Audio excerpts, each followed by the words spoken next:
Zero, or whoever it is who's taken its name, they found me after the Caribbean.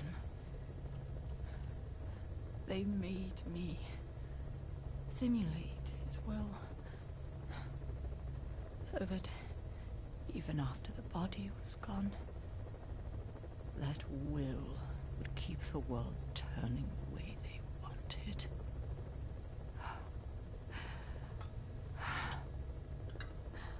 I had no choice. They dredged Lago Corsibolca, pulled up your phantom, forced me to revive and modify you. I thought I could bring you back, but in the end, I sold your will to him.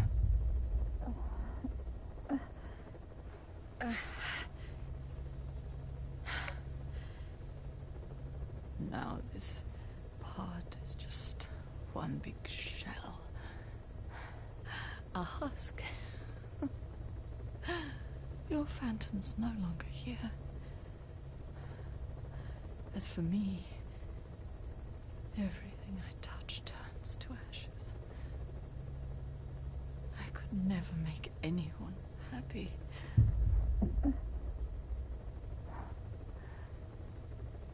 And now I'll never see my son again.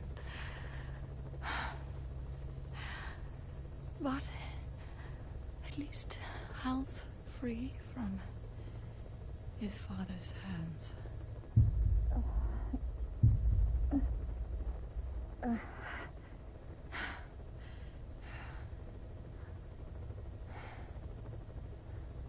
Me, with child.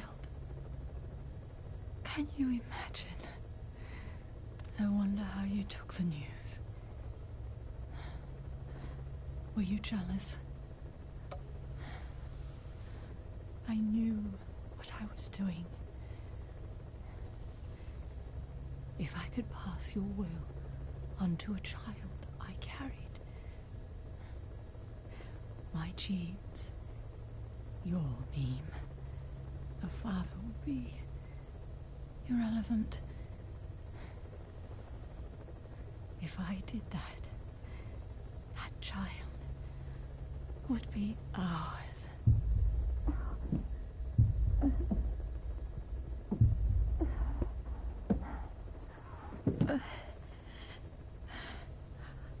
I've been a fool. Pride, conceit, baseless theories. Of course, I couldn't see through the dream.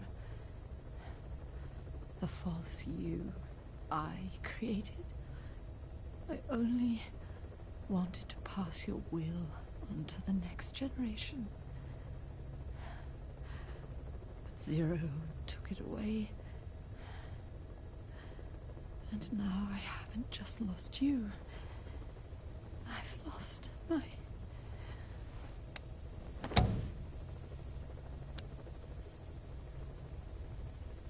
Oh, Hal, can you forgive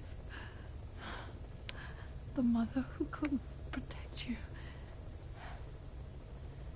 The one who let them take it all away from us. Oh. Oh.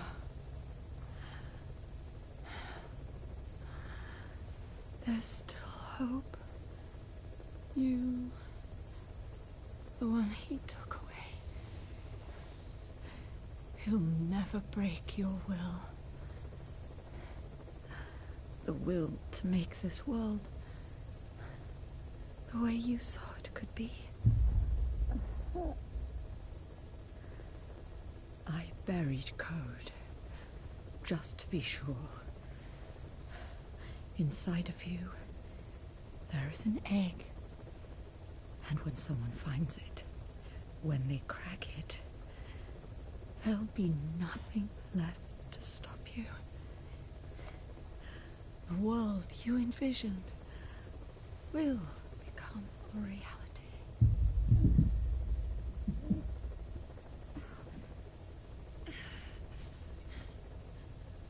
away. I know you can hear me. You do remember my voice, don't you? Please, take care of our son.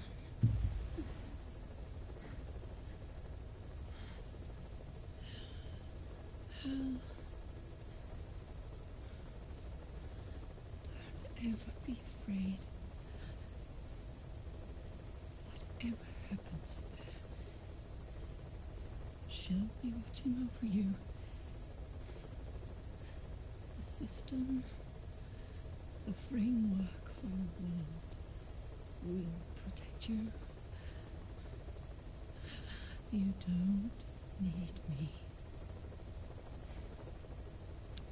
You just need to be strong enough for the both of us.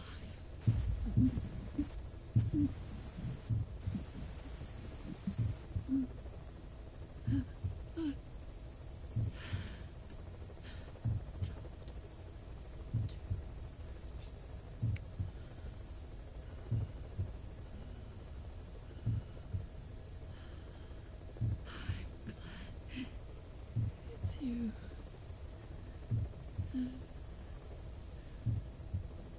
Here at the end,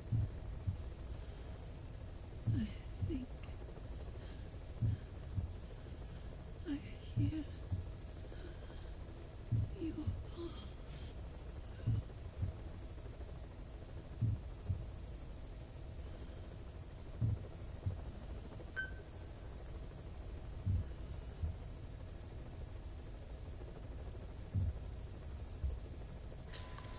Krass.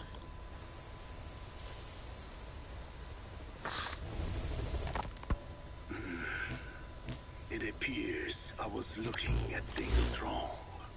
What do you mean? All of you. Until now, I had thought of your organization, Diamond Dogs, as a superorganism. You'll have to explain that one. The term refers to a unit of eusocial insects like ants or bees. While made up of many individuals, they behave as though they are one organism, with the Queen as their nerve center. The close ties you share here reminded me of that. Well, the boss's efforts do pull us all together. I was not finished. I'm speaking in terms of homogeneity. You come from all walks of life, do you not? Many races and tongues, talents and pasts, complementing each other, influencing each other, making Diamond Dogs the unique group that it is. Of course. We have no use for mindless drones around here. Is that so? Then perhaps an organization like yours is a truer superorganism than the ants and bees. Meaning? Most organisms adapt to their environment by coexisting with other species. Take the cow, for instance. Its rumen, the first stomach, contains an incredible number of bacteria, which digest the food it has consumed. Without their help, the cow could not break down the fiber in grasses.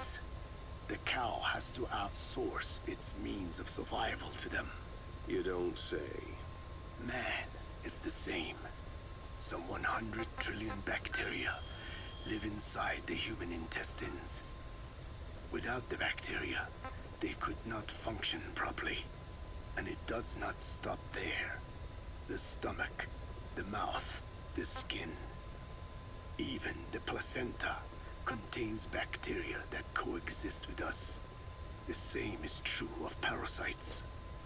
In fact, the human immune system has evolved based on parasites being a part of it. Without them, the immune system can run amok and even damage other parts of the body. This is all very interesting, but what does it have to do with Diamond Dogs? A harmonious superorganism is made up not of a group of homogeneous individuals, but of diverse individuals that complement each other. That is what I saw in your group here.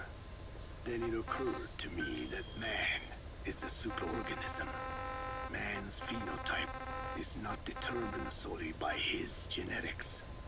Some say if you mapped the genomes of all bacteria in the human body, the result would be over 100 times bigger than the human genome. The sum of man's genome and those of the organisms ye coexist with, call it a metagenome, creates the superorganism we know as a human being. Well, now that's quite a leap. You think so? Then try a broader perspective.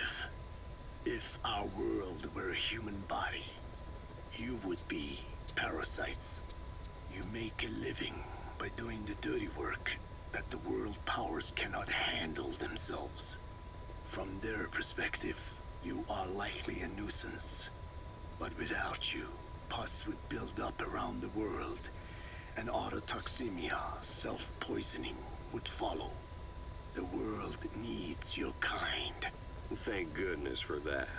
Skullfaced forced me to turn parasites into weapons. Creatures with which we are supposed to coexist. Meanwhile, that foundation I worked with focused solely on the human genome. Apparently thinking that manipulating it would get them whatever new form they want. Both ways are mistakes. Neither is a true superorganism. I am Dimne. By speaking with those living inside me, we enhance one another and enjoy harmonious growth. Such was the original purpose of my research. You have made me remember this. Well, it's an honor. You can travel the world, but you won't find another place like this. If the whole world was like this base, I think the peoples of the world would bid farewell to fighting for good. Maybe that's what the boss wanted in the end. Kommt hin. I want to thank you, Code Talker. Your pinpointing the cause of the vocal cord parasite's mutation enabled us to purge an enemy from Mother Base. You mean that scientist? Yeah, I was convinced he betrayed us, but I was wrong. He was never on our side to begin with. So ultimately, there was no traitor among us. And yet I made everyone distrustful with my talk of spies. The end result being men turning on each other in the laboratory. You must not blame yourself.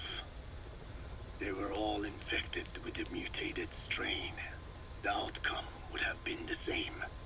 You know, we defeated Skullface, but it didn't lessen our pain. It's a pain we'll never be rid of. I see that now. But I thought I could burn it away. In the end, all I burned was our own men. Infectious diseases, parasites. Without such foreign enemies, the immune system will start attacking the body, developing allergies and autoimmune diseases. The same is true of organizations. You're right. But I do not deserve to rebuke you. My desire to retaliate against the English language is what attracted me to the vocal cord parasites in the first place. Had it not been for that, I would never have been used by Skullface. We both allowed revenge to crawl into our minds and lay its eggs. Sahelanthropus will unleash that thirst unto the future. How long are we going to be tormented by what he left behind? There is no choice but to live with that pain. Be symbiotic with our vengeful nature. Whatever we do, we must not allow that thirst for revenge to control us. So, dann Abflug zu Quiet, weil die wir hier nochmal wieder haben.